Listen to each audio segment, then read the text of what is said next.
네, 안녕하세요. 차태환승입니다. 자, 삼성전자 주가가 하락을 하고 있는데, 자, 내일 무슨 날이죠? 내일 바로 실적 발표 날입니다. 참고로 2분기 실적 좋아요, 안 좋아요? 안 좋을 거예요. 근데 안 좋을 건데, 제가 감히 예상하지만 주가는 급등할 겁니다. 자, 왜 그렇게 말씀을 드리냐면, 결과적으로 우리가 주식에서 뭐가 있다? 사이클이라는 게 있다라고 분명히 말씀을 드리고 있어요. 제가. 특히 반도체 같은 경우는 우리가 정고점을 뚫어놓고 올라가고 있는데 이게 실적이 안 좋을 걸 알면서 주가가 올라가고 있다라는 거예요. 그래서 우리가 항상 당하는 게 실적이 너무 안 좋았다 그래서 주가가 올라가면 이거 실적 안 좋은데 왜 올라가? 이러고 매도한단 말이죠. 근데 사실상 제가 이 반도체 사이클에 대해 잠깐만 좀 말씀을 드리면 제가 텔레그램 방에서도 올려드렸던 게 있거든요. 자, 요거 잠깐만 좀 말씀드릴게요. 제가 이쪽에 좀 올려드렸었는데, 자, 코로나 팬데믹이 한창이던 21년도 전 세계적으로 생활환경이 제한되면서 여행, 외식 등 서비스 소비가 급감했고, 대신 그 자금이 전자, 가전제품과 IT기기 등 물질적 소비로 집중되었습니다. 이로 인해 삼성전자의 실적은 사상 최고치를 기록하며 주가는 고점을 찍었다. 자, 뭔가 말이 안 맞죠? 실적이 사상 최고치를 기록을 했는데 주가는 어떻게 됐다?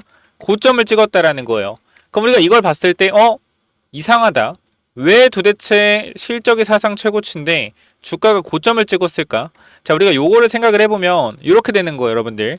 자, 반도체 특히 D램 수요는 경기 사이클과 다소 역행하는 특성을 가지고 있다.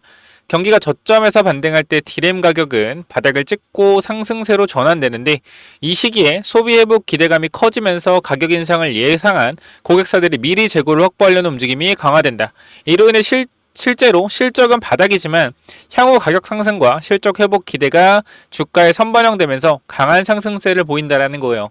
자, 그러면 우리가 여기서 주목을 해야 되는 게 뭐냐면 지금 D램 관련돼서 수요가 저점을 찍고 반등을 하는 시기인가 라고 했을 때 이건 D램과 좀 다르죠. 사실상 삼성전자의 주가는 현재 HBM과 연동되어 있다라고 보시면 되는데 이제 그렇게 될 거예요. 하반기에 삼성전자가 본격적으로 HBM에 대한 부분들을 엔비디아에 공급할 것이라는 기대감.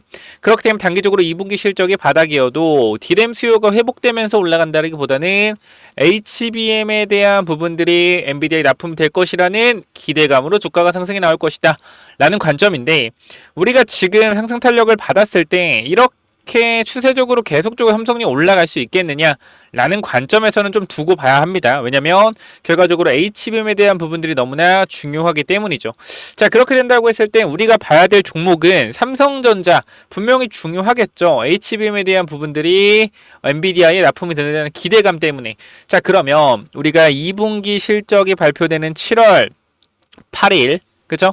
실적 발표 이후에 주가는 3분기까지 상승 탄력에 대한 부분들이 나올 수 있으나 3분기에 이 엔비디아의 HBM 납품 얘기가 안 나온다라고 했을 때는 오히려 어떻게 상승을 하다가 다시 꺾여 내려오는 그림이 만들어질 수 있단 말이에요. 그렇기 때문에 우리는 이 구간에서 삼성전자를 무조건적으로 보유하는 것이 아닌 이번 상승 탄력이 나왔을 때 반드시 뭐 해야 된다? 비중 축소를 들어가 줘야 된다. 선생님, 근데 HBM 결과적으로 엔비디아에 납품하면 주가는 오르지 않을까요? 정답입니다. 그럼 여러분들 저는 그렇게 생각을 하는 거예요. 이 HBM에 대한 부분들 죄송합니다. 자, HBM에 대한 부분들 결과적으로 어떻게 돼요? 죄송합니다. 자꾸 뭐가 뜨네요. 자, HBM에 대한 부분들 결과적으로 납품이 된다라고 했을 때 그때 들어가면 된다라는 거예요. 삼성전자가 올라가봤자 뭐 갭이 3% 이상 뜰까요? 갭이 3% 이상 뜰까요? 뜨기 힘들다. 3, 4% 정도? 요 정도 뜰 거란 말이야. 많이 떠봤자 5%? 이때 사면 돼요. 여러분들. 납품한다고 했으면. 그러니까 지금 구간에서 앞쪽 구간에 많은 개인 투자자가 물려 있는데 이러한 불확실성에 대해서 굳이 우리가 감내해 가면서 들어갈 필요가 있다 없다? 없다라고 생각을 합니다. 그러니까 들고 있는 분들은 무슨 구간, 매도 타이밍으로 가는 구간, 들고 있는 사람들은 수익 실현에 대한 부분들을 신경을 반드시 쓰셔야 된다. 결과적으로 모멘텀이라는 것은 앞으로 납품이 된다라는 기대감과 동시에 가는 것이 아닌 납품을 정말로 진행을 했을 때, 그죠? 그때 뭐요? 앞으로 실적 개선에 대한 기대감이 같이 부여받으면서 올라갈 겁니다. 그래서 지금 주가가 올라가는 건 HBM 납품에 대한 기대감, 추가 상승이 나와야 되는 건 기대감이 아니라 납품이 되고 실적까지 찍힐 거라는 이 기대감이 중요해요. 그렇기 때문에 지금은 납품이 아직 되고 있는 상황은 아니기 때문에 상승 탄력을 받으면서 올라가겠지만 분명히 저항선에서는 매도 물량이 많을 것이다. 만약에 이 구간 사람들이 매도를 안 하는 조건은 뭘까요? 맞습니다. HBM을 엔비디아에 납품한다라고 하면 이 매도 물량이 안 나오겠죠. 그러면 매도보다 매수가 센 구간이 나오면서 주가는 올라가요. 근데 이러한 가시성이 나오지 않는다라고 하면 이때 들어온 사람들도 HBM, 엔비디아 납품 기대감 때문에 들어왔단 말이에요. 매도 물량 수렴될 겁니다. 그러니까 삼성전자는 단기 파동에서 내일부터 상승 탄력 나오게 되면 반드시 매도 타이밍 잡으시길 바라고요. 그 타이밍 내가 못 잡겠다라고 하시면 제가 매도 타이밍 잡아 드릴 겁니다. 그렇기 때문에 지금 구간은 솔직하게 말씀드리면 오늘 뭐 단기적인 신규 진입해서 단타로 먹고 나오겠다라는 관점은 동일하지만 장기적으로 끌고 와서 수익을 크게 내보겠다? 이 관점은 저는 조금 아니라고 생각을 하기 때문에 차라리 지금 구간에서 삼성전자보다는 이재용 회장이 7월 17일 대법 판결이 있죠. 자, 그러면 결과적으로 이재용 회장이 무죄가 확실하게 뜬다라고 했을 땐 이재용 회장이 가지고 있는 삼성물산 최대 주주인 삼성물산이나 아니면은 삼성바이오로직스 이쪽을 보시는 게 맞을 겁니다. 그렇기 때문에 여러분들이 삼성전자에 대한 부분들을 조금 너무나 장기적으로 잘 가고 있지만 놔주실 준비를 하시고 이 부분들을 삼성의 다른 계열사 쪽으로 이동하시는 게 맞다라고 생각을 하고요. 추가적으로 우리가 지금 주도주를 잡아야 된단 말이에요. 주도주가 뭐예요, 여러분들? 바로 저 원전, 조선, 방산이죠. 근데 그 중에서도 저는 일단 원전을 계속적으로 말씀을 드리고 있는데 원전 같은 경우 우리가 17,000원, 18,000원에 두 산을 모아서 67,000원, 69,000원대 전량 매도 즉 3배에서 4배의 수익을 거뒀던 종목이거든요. 그렇기 때문에 제 두산 영상을 보시면 알겠지만 조회수가 1만은 기본적으로 나오죠. 그만큼 많은 사람들 수익을 얻어갔던 종목입니다. 자, 그러면 우리가 여기서 두산이 끝나겠냐? 아니라는 거예요. 원전에 대한 부분들이 뭐 해야 된다? 더 주가가 올라갈 가능성이 있다. 근데 그것은 그 다음부터는 아무래도 대형 원전이 아닌 SMR에 대한 부분들로 주가가 올라갈 가능성이 있다. 참고로 삼성물산이 SMR 관련주입니다. 그렇기 때문에 1순위로 여러분들은 삼성물산을 보셔야 돼요. 삼성물산 주목을 꼭 하시고 추가적으로 어떤 말씀을 좀 드릴 거냐면 요 텔레그램 방에서 제가 이런 글 써드리고 여러분들 입장 도와드리고 있거든요. 텔레그램 방 무료인데 여러분들이 영상 설명창에 링크 있습니다. 링크 타고 010-9201-6329 이쪽으로 간단하게 삼성이라고만 남겨주시면 여러분들 입장 당연히 무료로 도와드릴 거니까 삼성 남기셔서 매도 타이밍 정확하게 한번 잡아보시고요. 삼성물산에 대한 부분들도 제가 브리핑을 계속 드릴 거니까 체크 한번 해보시고요. 이렇게 말씀드리고 우리가 원전에 대한 부분 중요하다고 말씀드렸는데 사실 이유는 간단하다. 전력. 저는 전력이 주도라고 생각합니다. 주도주. 우리가 이 데이터 센터가 많이 지어지기 때문에 이것 때문에 HBM도 많이 필요한 거고 사실 핵심은 뭐예요? 핵심은 데이터 센터예요. 이 데이터 센터가 전력을 너무 많이 잡아먹기 때문에 이 전력 관련돼서 많이 필요한 이 원전이 뭐예요? 뜬 거다. 그래서 원전에서 데이터 센터까지 전력을 보내는데 뭐가 필요합니까, 여러분들? 맞습니다. 전력이 당연히 필요한데 여기 전력을 옮기기 위해서는 바로 전선이 필요하죠.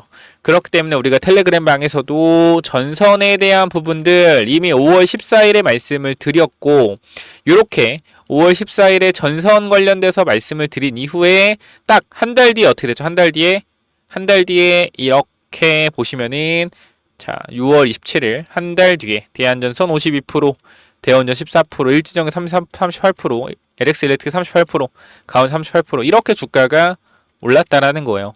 그만큼 여러분들이 현 구간에서 이 수요의 움직임을 정확히 파악을 하셔야 되는데 자 전력 중에 전선이 갔단 말이에요. 전선이 갔어. 그럼 이 다음에 또 뭐가 갈까요, 여러분들? 전선이 간 다음에 맞습니다. 맞아요. 원전에서 데이터 센터로 전력을 보낸다. 전선을 통해서. 근데 이 C라는 데이터 센터가 전력이 충분해. 필요가 없는데 원전에서 일리 전력을 쐈다? 그럼 이 전력은 어떻게 해요? 날아가죠. 필요 없어져요. 그럼 이 전력 손실이 발생하는 거잖아요. 사실상 필요 없는데 보냈기 때문에. 그래서 항상 필요한데 전력을 쏴주는 이 스마트 그리드 시스템 굉장히 중요하거든요. 그래서 이 스마트 그리드 관련된 부분들도 여러분들이 반드시 파악을 하셔야 되기 때문에 우리 참고로 여름 또 뭐예요? 여름 테마주로서도 스마트 그리드가 움직인다. 이것까지 여러분들이 보신다라고 하면 이 전력 관련주 무조건적으로 체크하셔야 된다. 그래서 여러분들 구독, 좋아요 남겨주시고 영상 설명창에 링크 통해서 위에 번호 010-9201-6329 이쪽으로 삼성이라고 남기셔서 텔레그램방 들어오시고요. 그 다음 추가적으로 어떤 부분? 추가적으로 이 전력 관련된 이 히든 종목까지 꼭 받아가시면 좋을 것 같습니다. 그래서 요건 또 뭐냐면은 제가 지금 보시면은 제가 요거 저번에 만들었던 거 다시 업데이트 해드리는데 자 이쪽에 보시면은 우리가 이 차트를 간단하게 좀 가지고 왔어요. 최근 차트인데요. 우리가 최대 거래량이 터지고 이게 1억 4천만 주거든요. 일주일에 1억 5천만 주가 터졌는데 얘네 주식이 4,500만 주밖에 안 돼요. 그 4,500만 주밖에 안 되는데 일주일에 거래량이 1억 5천만 주가 터졌다라는 건 뭐다? 매집이다. 앞에 구간 딱 저항선까지 매집을 해주고 뭐요? 현재 구간에서 눌린 상태에서 물량을 받고 있단 말이에요. 그렇기 때문에 얘 주식수가 5,900만 주 중에 유통 주식이 4,500만 주, 최대 주 지분율이 25% 정도. 이 종목을 왜 주목을 해야 되냐면 사실상 스마트 그리드 관련돼서 과거에 대장주로 움직였던 친구인데 최근에 주가가 많이 빠진 상태에서 힘이 없어요. 근데 우리가 이평선에 대한 부분들을 생각을 했을 때 제가 봤을 땐 최소 70% 80% 정도는 올라갈 구간이 그냥 보여요. 그래서 우리가 모아서 올라갔을 때 수익을 챙기면 되는데 자, 이 실적에 대한 부분들을 좀 보시게 되면 개선이 많이 이루어지고 있죠. 개선이 많이 이루어지고 있고 물론 1분기 실적은 좀 좋지 않았어요. 그렇기 때문에 지금 주가가 살짝 밀렸겠죠. 그렇기 때문에 작년 12월의 실적을 보시게 되면 매출과 영업이익에 대한 부분들이 너무나 많이 개선이 되었다. 그렇기 때문에 충분히 이때를 통해서 세력들이 이 매집에 대한 부분들을 신경 쓸 수가 있고 아까도 말씀드렸지만 전력 관련된 부분들은 우리가 원전에서 만들어지고 데이터 센터 A, B, C, D로 움직일 때 A, B, C, D에서 이 D라는 데이터 센터가 전력이 필요 없는데도 전력을 보내게 되면 손실이 발생되겠죠. 이 부분들을 필요 없는 곳에 전력을 보내지 않는 게 보다 스마트 그리드가 하는 역할이다. 그렇기 때문에 우리가 이 부분들을 간단하게 좀 말씀드리면 기존의 송배전 시스템을 업그레이드한 새로운 차세대 전력망을 디지털하여 전기 사용량을 실시간으로 모니터할 수 있어 필요한 곳에 적절히 전력을 투입하고 남는 전력 생산을 조절할 수 있게 된다. 이게 핵심이란 말이에요. 이게 핵심. 그렇기 때문에 저 같은 경우는 스마트 그리드에 대한 부분들이 결과적으로 지금 전력망에 대한 부분들 플러스 여름이기 때문에 반드시 주목을 받을 수밖에 없다. 그래서 한 번은 무조건 올라온다. 그렇게 7, 80%, 100%까지 한 번은 분명히 올라오기 때문에 이 부분 반드시 받아가셔라 라고 말씀드리는 거고 이 부분 말씀드리지만 010-9201-6329 여기로 전력이라고 남기시면 돼요. 그럼 요거 보내드릴 거니까 체크하시고 그 다음에 이 부분들을 확인했을 때 우리가 요 관제 시스템 ESS, EMS 뭡니까? ESS라는 부분들이 있단 말이에요. ESS 현장은 고가의 장비들로 구성되어 있고 장애로 인한 가동 중단 시 손실 금액이 아주 큰 만큼 무중단 서비스로 현장을 관리해야 하는데 이게 지금 안 보이시니까 제가 조금 줄여서 보여드리게 된다라고 하면 자 이렇게 돼 있죠. 제가 읽어드릴게요. 관리해야 하는데 본 시스템은 50여 개의 현장에 적용하여 실제 현장에서 발생했던 다양한 장애와 조치를 통한 시행착오 과정을 통해 시스템 개선을 적용하여 현장의 안정적인 운영 관리 가능하다. 뭐요? ESS 관련주라는 거예요. 우리가 그러니까 얘네 두 개 겹쳐 있는 거야. 스마트 그리드 플러스 뭐요? ESS가 겹쳐 있다라는 거야. 우리가 2차 전지의 반등을 기대를 하더라도 제가 뭐라 그랬죠? 전고체와 ESS를 보라 했죠. 그 지금 ESS가 많이 움직여 전고체랑 제가 얘기한 대로 양극재 쪽이 아니라 그래서 사실상 두 개의 재료를 가지고 있기 때문에 언제든지 엮어낼 수가 있다. 그러니까 이 종목까지 여러분들이 반드시 010-9201-6329로 전력이라고 남기셔서 꼭 구독, 좋아요, 댓글 남기시고 받아가시기 바랍니다. 여기까지 하고 마무리할게요. 감사합니다.